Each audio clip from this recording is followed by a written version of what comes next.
Wow, look at this debris. Look at this. Now this is crazy. See, this is part of people's houses. It's probably my brother's house. Tires. So we're starting to see a lot more debris come in. Debris like dumpsters, kayaks, even a tractor trailer in Franklin County's river system today. It was a mayhem down the street. There was trees coming down, and it took out a mobile home that was down there, and it's terrible.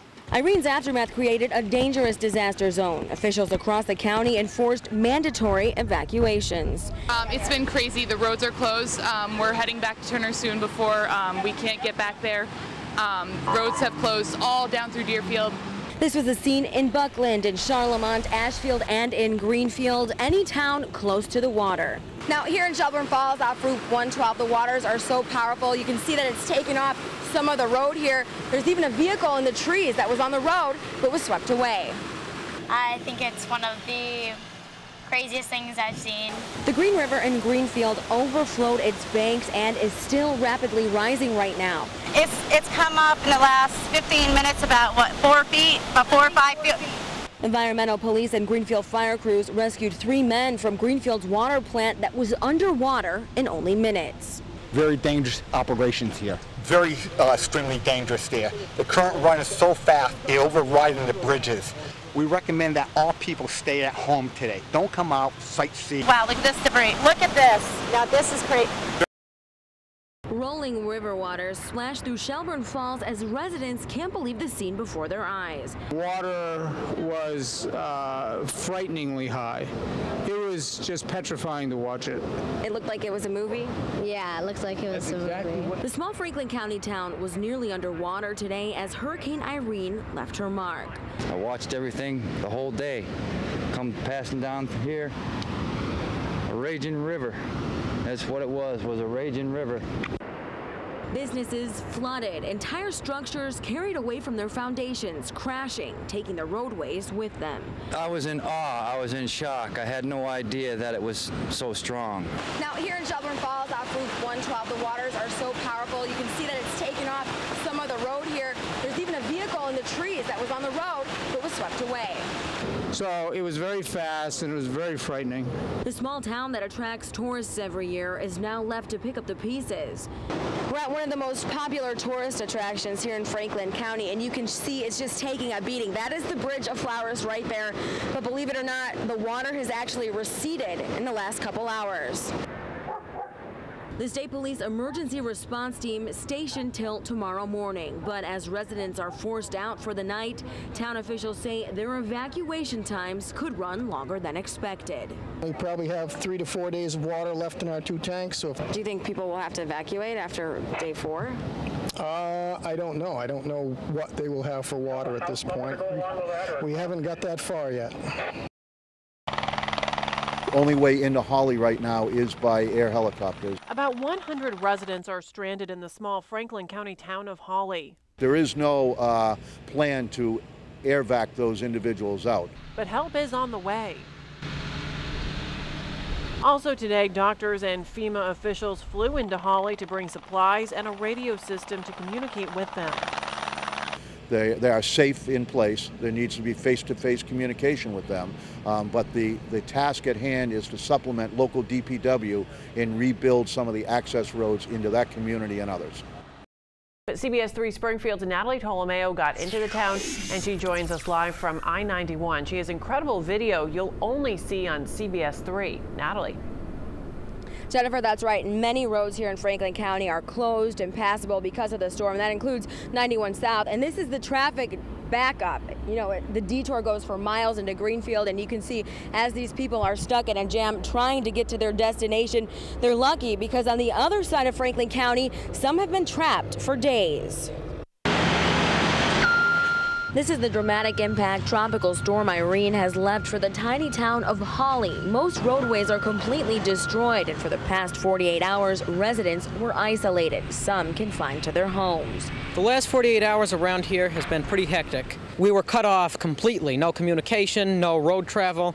About a quarter mile on Route 8A washed away into the Chickley River. It was the main artery to West Holly, but now it's gone. The only way in or out is by air. But they were happy to see you. They were very happy to see us. Chris Grazioso is a medical specialist with Massachusetts Task Force 1, a national urban search and rescue squad. He was one of the first to fly in yesterday. At first, when we got there, those initial people were pretty scared.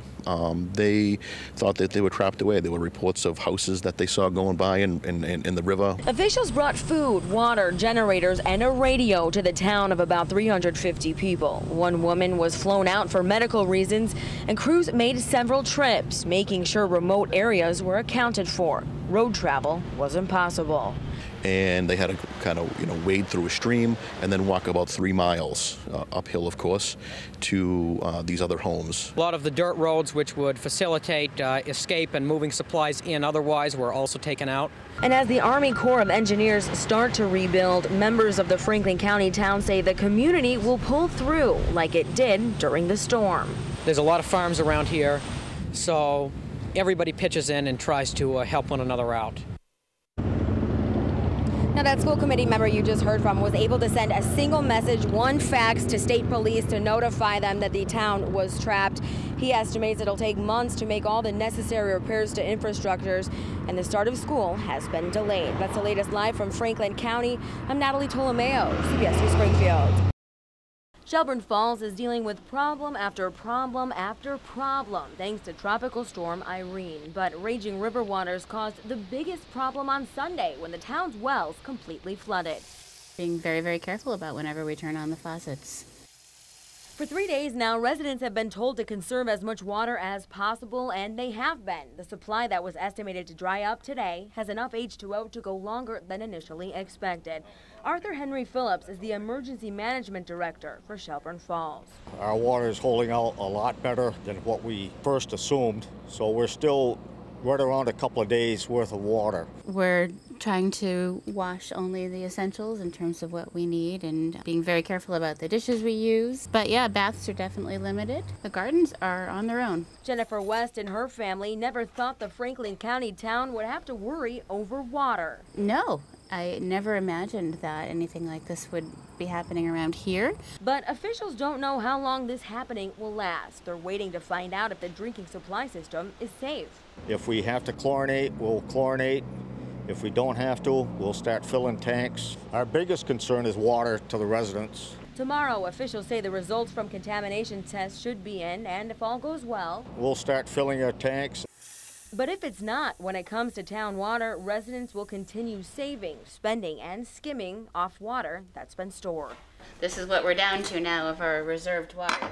Sunday, West and her family saved as much water as they could, but if officials don't fix the problem soon and the town enforces a boil order, they might have to leave. Well, we'd have to think about whether we stay here or whether we travel to families for a while. It would be difficult to sustain for much longer. Officials hope to have an update on the H2O status sometime tomorrow. From Shelburne Falls, Natalie Tolomeo, CBS 3 Springfield. That's right, Jennifer. The Goshen Fire Department may have been prepared for Irene, but what they weren't prepared for was for these little kittens to be brought in. After the fierce winds and flooding waters subsided, 5 newborn kittens had already melted the hearts of the Goshen firefighters.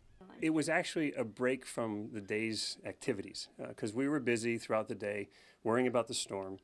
And to have someone bring in kittens, it was a nice distraction. The 7-day-old kittens escaped a sad fate when a 6-year-old girl and her father found them floating in a puddle in a cardboard box. The right people were there at the right time to find them, and so there's a reason that we've ended up with the cats. She took them in, and a few hours later, the Goshen Fire Department found themselves with 5 new residents. Approximately 2 p.m. yesterday afternoon in the Big Y parking lot, they were floating around.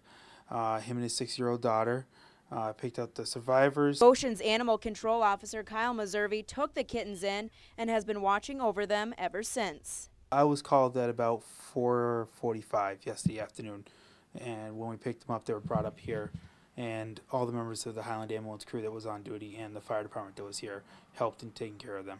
All 5 of the kittens are named after hurricanes from the 2011 season, and here's little Irene. Now the firefighters are hoping to find them loving homes.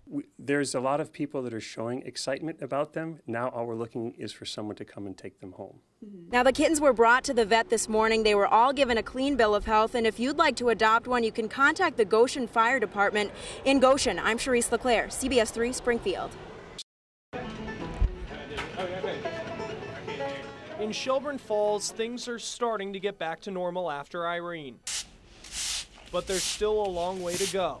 I know a lot of these shopkeepers up here, so it's really a shame that this happened to them.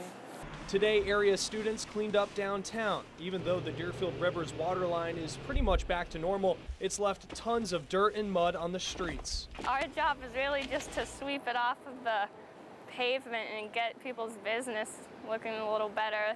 Now, it's really important that these students are helping out today because some of the businesses downtown don't have flood insurance, so without their help, they're left cleaning up this mess on their own. This is the basement of Bald Mountain Pottery. A thick layer of mud covers the floor. The river was roaring down there probably for about 8 hours, right up to my floor. Owner Sarah Hetlinger won't be making pottery here for a while. Not only did the river take her furnace, but also her drum set she had left inside. Looks like it has maybe damaged the building a little. I've had to have my power turned off, so I can't really be making anything or even be open. The people of this quiet Franklin County town are working together to get back on their feet, but Shelburne Falls is still a lot of sweeping away from looking like it did before the storm. It's a shame that all these people got hurt so much. It's a beautiful place to live almost all the time, and then something like this comes along. In Shelburne Falls, Chris Stewart, CBS 3, Springfield.